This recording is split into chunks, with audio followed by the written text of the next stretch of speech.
মহাকুম্ভ কুম্ভ মেলা প্রায় ১২ বছরে একবার ৪টি স্থানের মিলিত প্রয়াসে এই মেলাটি অনুষ্ঠিত হয়, যেমন প্রয়াগরাজ, হরিদ্বার, উজ্জয়িনী এবং নাসিক। এছাড়া বৃহস্পতি, সূর্য ও চন্দ্রের অবস্থান অনুযায়ী এই মেলার স্থিতি ও স্থানকাল নির্ধারিত করা হয়। এই মেলাটি ছিল ১৩ই জানুয়ারি ২০২৫ থেকে ২৬শে ফেব্রুয়ারি ২০২৫ পর্যন্ত। এই মেলাটি অনুষ্ঠিত হয়েছিল ত্রিবেণী সঙ্গমে, যেটা প্রয়াগরাজে মহাকুম্ভ মেলা নামে পরিচিত হয়েছিল। এই মহাকুম্ভ মেলা প্রায় ৭৫০ কোটি টাকা বাজেটে এই মেলাটি উন্নয়ন প্রকল্পে খরচ করা হয়েছিল, যা ১৪৪ বছর পর একবার পুনরাবৃত্তি হয়েছিল ২০২৫ সালে। এই কুম্ভ মেলাটি আসলে একটি দেবতাদের বিজয়ের প্রতীক, যা ২০২৫ সালে এটি ১৩ই জানুয়ারি থেকে শুরু হয়েছিল এবং ২৬শে ফেব্রুয়ারি পর্যন্ত শেষ হওয়ার কথা ছিল। কুম্ভ মেলার মানে হচ্ছে বিশ্বে শান্তিপূর্ণভাবে মানুষের বৃহত্তম সমাবেশ হিসেবে পরিচিত। এই সমাবেশে প্রায় ১০০ কোটি মানুষ গঙ্গা, যমুনা ও রহস্যময় সরস্বতী নদীতে স্নান করেছিল, যা ছিল হিন্দুদের কাছে একটি পবিত্র ভূমি ও পবিত্র অনুষ্ঠান।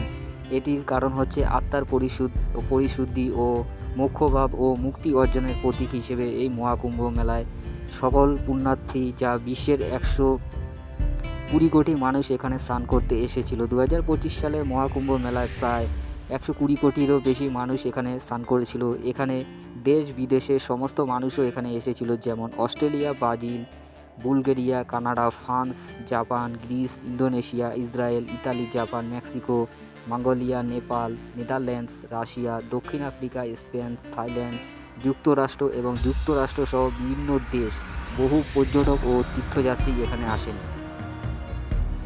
মহাকুম্ভ মেলা অনুষ্ঠিত হয়েছিল উত্তরপ্রদেশ সরকারের অবকামনায় ও পরিচালনায়। স্যানিটারি প্রকল্পে ৭০০ কোটি টাকারও বেশি ব্যয় করেছিল এই মহাকুম্ভ মেলায়। ২০২৫ সালে মহাকুম্ভ মেলায় অগ্নি সংশ্লিষ্ট কোনো ঘটনা যেন না ঘটে, তার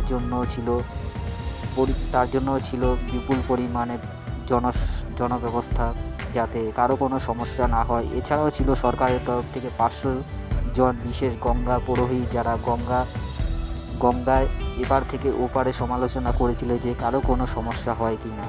এছাড়াও এখানে ১৪২৮ কোটি টাকা এই প্রকল্পে আনুমানিক ব্যয় করা হয়েছিল। তার মধ্যে ১৫ই নভেম্বর পর্যন্ত ৪৭টি প্রকল্প সম্পন্ন করা হয়ে গিয়েছিল।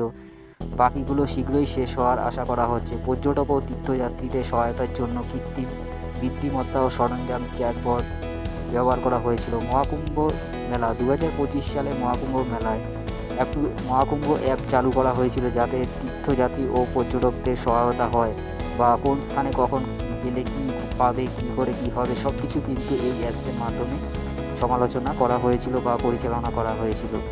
তো বন্ধুরা, মহাকুম্ভ মেলায় যত কোটি মানুষ এসে স্নান করেছে, সবার জন্য কিন্তু প্রচুর ভালোবাসা থাকলো।